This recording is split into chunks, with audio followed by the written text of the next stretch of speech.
Pineal के स्राव को यौगिक शब्दावली में अमृत कहा जाता है, क्योंकि जब वो रिसने लगता है तो आपकी हर चीज मधुर और सुंदर हो जाती है। सेक्सुअलिटी उसे सीमित नहीं करती, बल्कि भौतिकता के साथ अत्यधिक पहचान उसे सीमित करती है।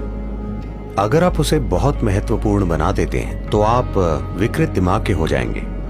अगर आप उसे मिटाने की कोशिश करेंगे तो आपका दिमाग और भी विकृत हो जाएगा।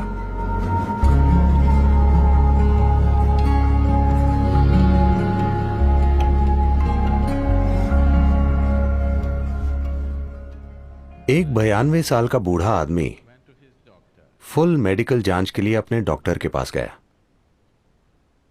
डॉक्टर ने उसकी जांच की और वो बोले, मेरे बुजुर्ग दोस्त, अपनी उम्र के हिसाब से आप बहुत अच्छा कर रहे हैं, सब कुछ बहुत बढ़िया है। मगर उस आदमी ने पूछा, मगर डॉक्टर, मेरी सेक्स लाइफ का क्या? तो डॉक्टर ने पूछा, उसके बारे में सोचना या उसका सपना देखना? आप जितना किसी चीज के बारे में ना सोचने की कोशिश करते हैं, उतना ही आप उसके बारे में सोचने लगेंगे। मन की प्रकृति ही ऐसी है। तो कई वजह हैं कि कोई व्यक्ति सेक्स में लिप्त होता है। कुछ के लिए वो सिर्फ सुख है, कुछ के लिए ये बंधन और साहचर्य को मजबूत करने का एक तरीका है। वरना लोग महसूस करते हैं कि वे एक दूसरे से दूर हो रहे हैं। वो भले ही ठीक हों, मगर बहुत से लोगों के दिमाग में ये बसा होता है कि अगर वो सेक्सुअली सक्रिय नहीं हैं तो वो वास्तव में दूर हो रहे हैं। ये सच नहीं है। आप किसी से बहुत करीब हो सकते हैं और जरूरी नहीं है कि शारीरिक रूप से जुड़े हुए हों, है ना? मगर समाज के दिमाग में ये होता है। खासकर दुनिया के इस हिस्से में लोग बड़े पैमाने पर मानते हैं कि अगर सेक्सुअलिटी नहीं है तो वास्तव में आपका रिश्ता नहीं है। वास्तव में रिश्ता शब्द, मुझे यह समझने में थोड़ा समय लगा कि यहां अगर आप एक रिश्ता कहते हैं तो आपसे ये समझने की उम्मीद की जाती है कि यह सेक्स आधारित रिश्ता है, बाकी कुछ रिश्ता नहीं है।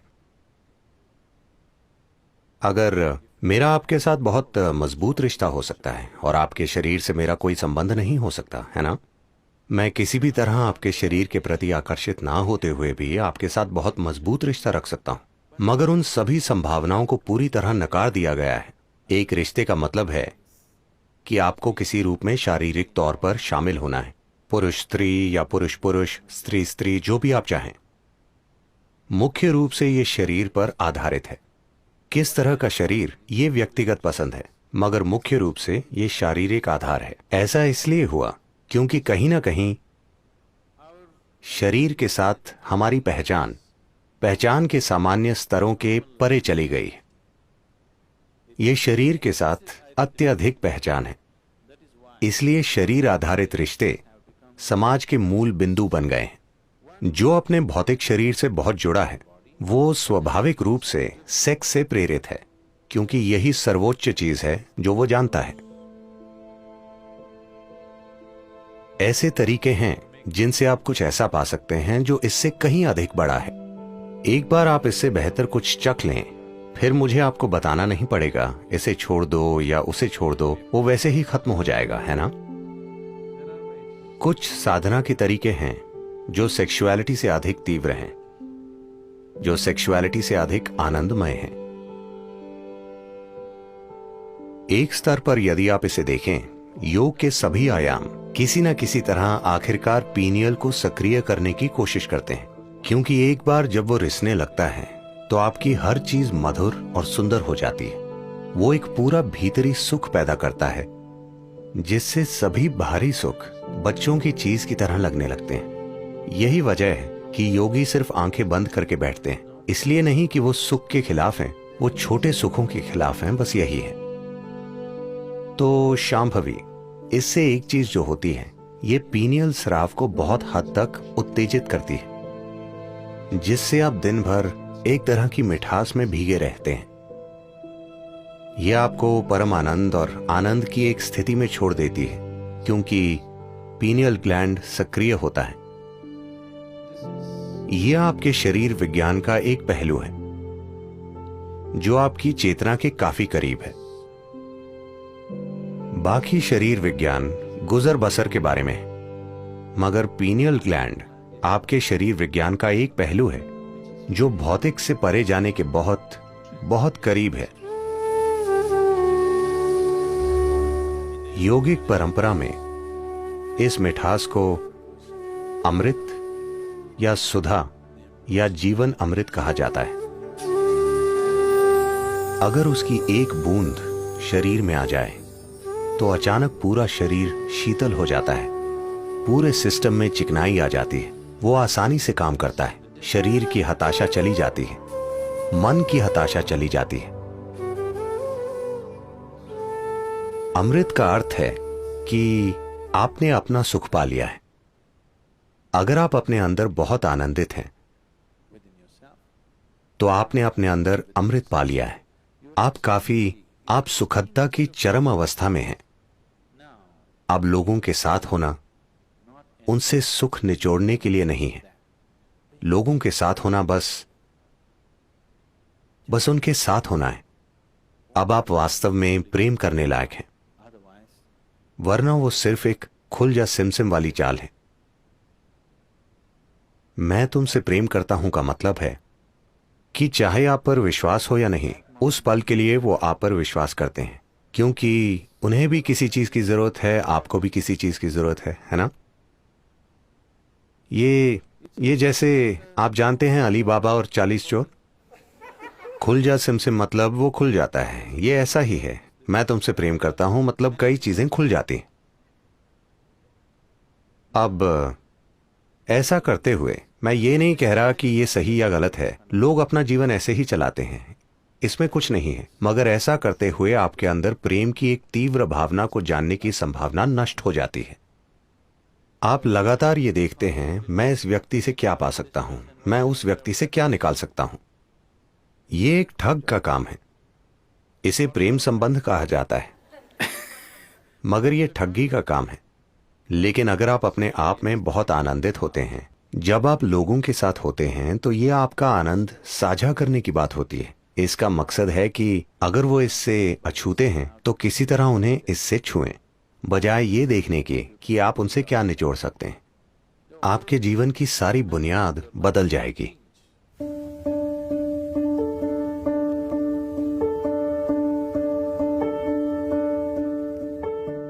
हाँ और नहीं। इस अर्थ में सेक्सुअलिटी उसे सीमित नहीं करती, बल्कि भौतिक के साथ अत्यधिक पहचान उसे सीमित करती है। तो असल में ये सेक्सुअलिटी नहीं है जो बाधा बनती है, बल्कि वो भौतिकता से जो जुड़ाव पैदा करती है, वो निश्चित रूप से बाधा बन जाती है। ये सवाल उस छिटपुट जानकारी, उस गॉसिप से आया है जो आपने सुना है कि किस तरह आप अपने ही वीर्य को आत्मसात करके उसे अपनी उच्चतर संभावना तक उठा सकते हैं। हाँ, ये सच है। साथ ही कोई परहेज के कारण ऐसा नहीं करता। अपनी ऊर्जा को आंतरिक बनाते हुए आप ऐसा करते हैं। सिर्फ ऐसा नहीं है कि कोई सेक्स से दूर रहता है और अचानक उसकी ऊर्जा संगठित होकर ऊपर बढ़ती है। ये सच नहीं।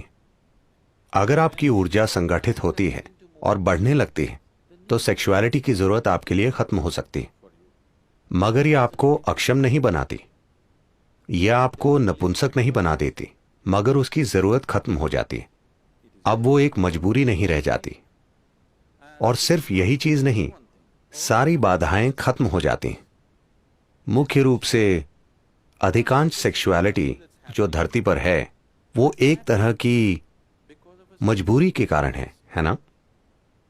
वो आदत से मजबूर होना है।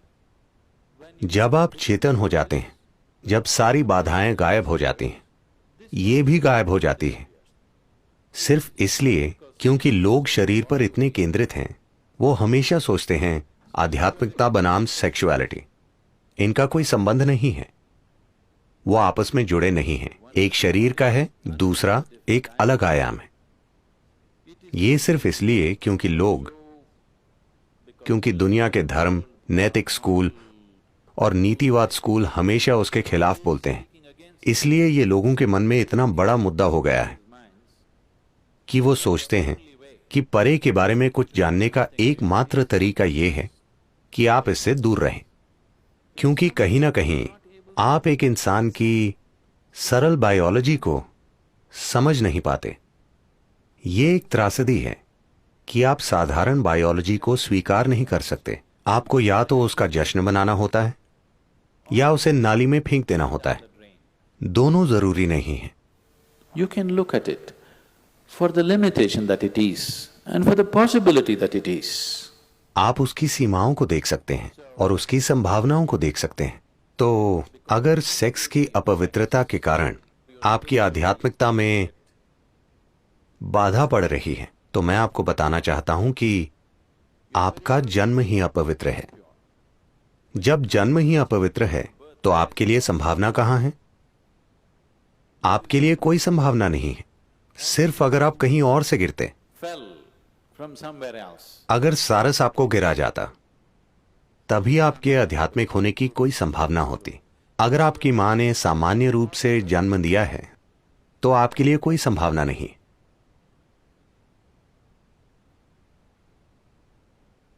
एक 6 साल की बच्ची एक दिन स्कूल से घर लौटी और पूछा, मम्मा मैं कैसे पैदा हुई थी? मां शर्मिंदा हो गई। वो बोली, एक सारस तुम्हें गिरा गया। वो बोली, ठीक है। उसने लिख लिया। मम्मा आप कैसे पैदा हुई थी? मुझे भी एक सारस ने गिराया था। मम्मा नानी कैसे पैदा हुई थी? उन्हें भी एक सारस ने गिराया था। फिर वो बच्ची गंभीर हो गई और वो नीचे जाकर बैठ गई और अपने होमवर्क में कुछ लिखना शुरू कर दिया। मां असहज महसूस कर रही थी। उसने खाना पकाना खत्म किया। तब तक लड़की ने अपना होमवर्क पूरा कर लिया था और किताब वहीं छोड़ दी थी। उसने जाकर उसे पढ़ा तो फैमिली ट्री के बारे में निबंध था। बच्ची ने लिखा था, मेरे परिवार में 3 पीढ़ियों से किसी का जन्म कुदरती रूप से नहीं हुआ है।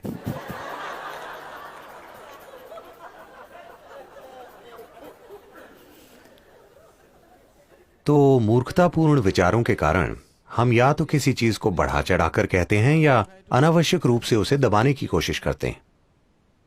इसकी आपके जीवन में एक भूमिका है। अगर आप इसे बहुत बड़ा बना देंगे तो आपका दिमाग विकृत हो जाएगा। अगर आप उसे मिटाने की कोशिश करेंगे तो आपका दिमाग और अधिक विकृत हो जाएगा। आखिरकार अब मैं बोल रहा हूं, यह एक तरह की ऊर्जा है। आप मेरी ओर देख रहे हैं, ये एक तरह की ऊर्जा है। आप मुझे सुन रहे हैं, ये एक तरह की ऊर्जा है। ये एक ही जीवन ऊर्जा की अलग अलग अभिव्यक्तियां हैं, है ना? अब सेक्सुअलिटी भी उसी ऊर्जा की एक अलग अभिव्यक्ति है। अब व्यक्ति को तय करना है कि उसकी ऊर्जा का कितना हिस्सा वो किस दिशा में भेजना चाहता है, क्योंकि आखिरकार आपकी ऊर्जा सीमित है ना? देखिए, ये ऐसा है। आपकी आय, मान लीजिए आपकी मासिक आय $5000 है। कितना घर के किराए के लिए, कितना खाने के लिए, कितना पढ़ाई के लिए, कितना सिर्फ मनोरंजन के लिए, कितना छुट्टियों के लिए आप बांटते हैं, है ना? कल सुबह आपको तनख्वाह मिली, शाम में आप बाहर गए और उसे उड़ा दिया। अब अगले महीने परेशानी हो जाएगी, है ना? हाँ, आपके पास क्रेडिट कार्ड है, मगर आपके जीवन में सब कुछ, अगर आप अपने जीवन को समझदारी से चला रहे हैं, आपके जीवन में सब कुछ आपकी समझ, आपकी जरूरत और आपकी क्षमता के अनुसार बांटा हुआ है कि नहीं? हाँ, आपका पैसा, समय, ऊर्जा, क्या सब कुछ बांटा हुआ नहीं है? जिस तरह आप उसका प्रबंध करना चाहते हैं, यह भी वही चीज है। कितना होना चाहिए? पहले तो क्या आपको उसकी जरूरत है, या आप उसे कर रहे हैं क्योंकि आप सामाजिक रूप से बाध्य हैं? अगर जरूरत है और मैं आपको उसे रोकने के लिए कहता हूं तो आप विकृत हो जाएंगे, क्योंकि वो सब आपके दिमाग में होगा। अगर कोई आपको कह रहा है तुम्हें यह करना है, अगर तुम इसे नहीं करोगे तो तुम नॉर्मल नहीं हो, तो दूसरी तरह की विकृति आएगी। दोनों जरूरी नहीं है। आखिरकार आप किसी पुरुष या स्त्री के पीछे नहीं जा रहे, आप सुखदता के एक स्तर के पीछे जा रहे हैं। एक बार आप एक स्तर की सुखदता का अनुभव कर लेते हैं तो क्या आप इसमें और गहराई तक नहीं जाना चाहेंगे? क्योंकि जो भी सुखदता घटित हुई, शायद आपने दूसरे व्यक्ति का इस्तेमाल किया, मगर सुखदता आपके भीतर घटित हुई। सही है? तो मान लीजिए वैसे भी सुखदता आपके भीतर घटित हो रही है, दूसरा व्यक्ति उसे खोलने की बस एक चाबी है। क्या आप नहीं चाहेंगे कि चाबी आपके हाथ में ही हो? हां, कि अगर आप इस तरह बैठें, आप पूरी तरह ऑन हो, आपको किसी की जरूरत नहीं है।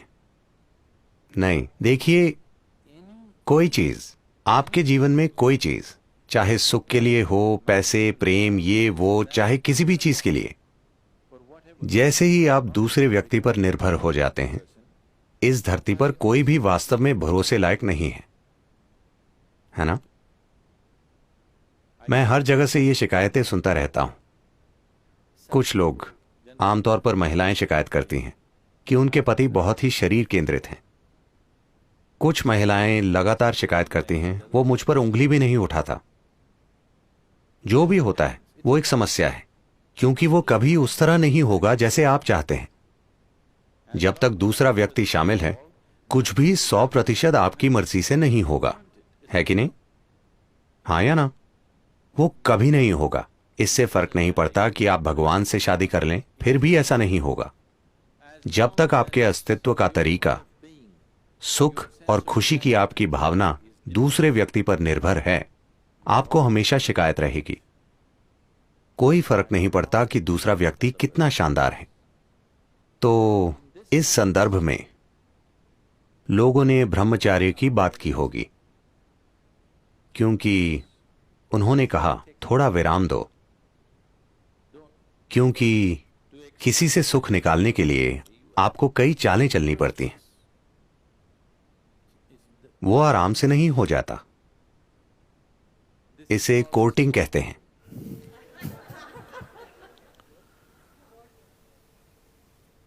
एक बार कोर्ट में चले जाएं, फैसले का दिन आ जाएगा।